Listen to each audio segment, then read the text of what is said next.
একটু আগে এখানে কি পরিমাণ যে একটা ঝড় গেছে বলার বাইরে।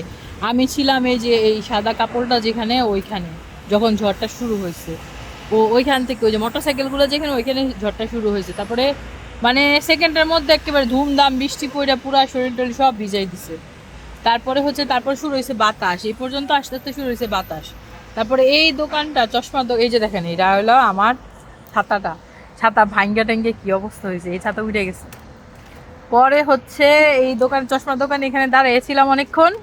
চশমার দোকানে এখানে লোকেরা এখন দোকানে কিছু কিনবো না টিনবো না, ঝড়ের ভিতরে কিভাবে ঢুকি। তারপরে হচ্ছে এখানে দাঁড়ায় থাকার পরে ওরা হচ্ছে দেখছে আমাকে, আমি যে বাচ্চা নিয়ে এখানে দাঁড়াই আছি, কিন্তু আমারে ডাকে নাই, গেটও খুলে দেয় নাই। এই চশমার দোকানে আমি আর জীবনেও যাব না, আমি একটা চশমা পড়িয়া মানুষ, আমার চশমার প্রয়োজন অনেক হয়।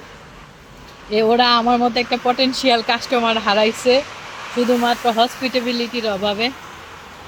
এই একটা দোকান চালাইতে গেলে অনেক কিছু করতে হয়। আর in the mean well we Cal